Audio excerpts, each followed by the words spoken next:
Voici comment préparer des glaces tiramisu maison sans sorbetière avec une crème mascarpone crémeuse, des boudoirs au café et une coque de chocolat croquante. Une vraie petite version glacée du tiramisu façon bâtonnet enrobé, parfaite pour l'été, pour recevoir ou pour sortir un dessert qui fait vraiment son petit effet. Verse 200 g de crème à fouetter bien froide dans un saladier. Alors il faut une crème avec au moins 30% de matière grasse, sinon elle ne montera pas correctement. Moi je la fouette à la main, ça prend à peine 2 ou 3 minutes quand la crème est bien froide. Et surtout je trouve qu'on contrôle beaucoup mieux la texture qu'avec un robot. Et dès que la crème commence à prendre, qu'elle devient crémeuse, semi-épaisse, on s'arrête.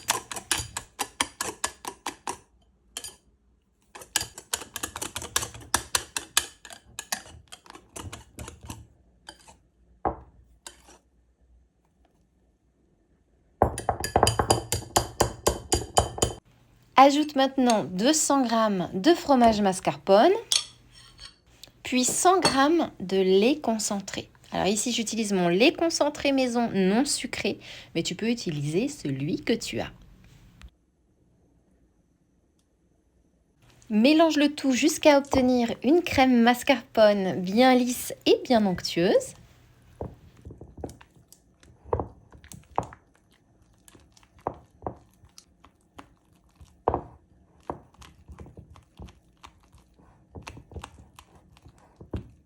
Maintenant, prépare des boudoirs ou des biscuits à la cuillère selon comment tu aimes les appeler. Et prépare aussi un café bien noir, bien intense. Avec un couteau à dents, coupe les boudoirs en 3 morceaux à peu près égaux. Comme ça, ils rentreront beaucoup plus facilement dans les moules.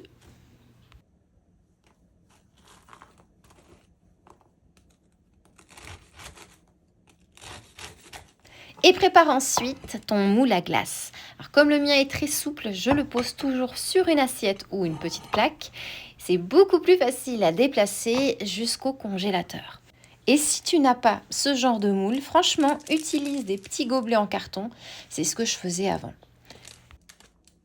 Dépose maintenant la crème mascarpone dans une poche à douille et garnis d'abord le fond avec une première couche de crème.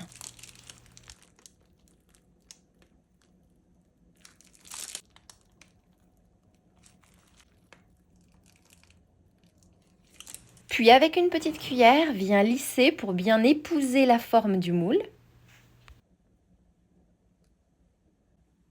Et trempe rapidement les morceaux de boudoir dans le café noir.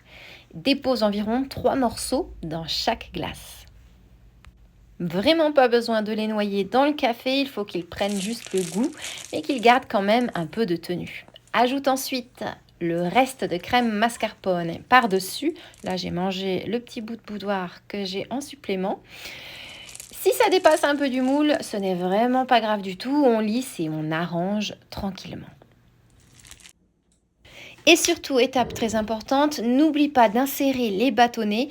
C'est bête, mais c'est le genre de détail qu'on ne veut surtout pas oublier avant congélation. Place ensuite les glaces au congélateur pour un minimum de 3 heures. Et quand les glaces sont bien prises, fais fondre 130 g de chocolat noir. Tu peux le faire fondre au micro-ondes à environ 40 secondes en mélangeant à mi-cuisson ou alors au bain-marie.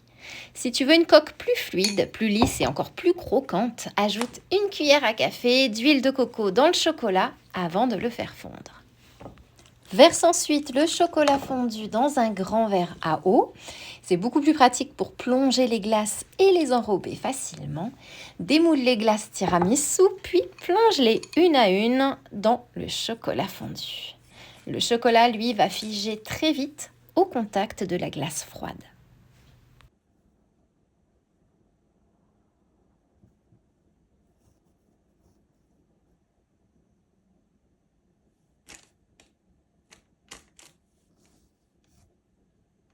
Et tout de suite après, saupoudre un peu de cacao non sucré par-dessus.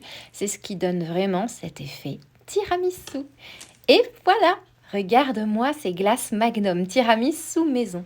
Si cette version glacée du tiramisu te donne envie, eh bien pense à mettre un beau like à la vidéo, ça m'aide toujours. Et dis-moi en commentaire si tu devais transformer un dessert en bâtonnet glacé, tu choisirais lequel?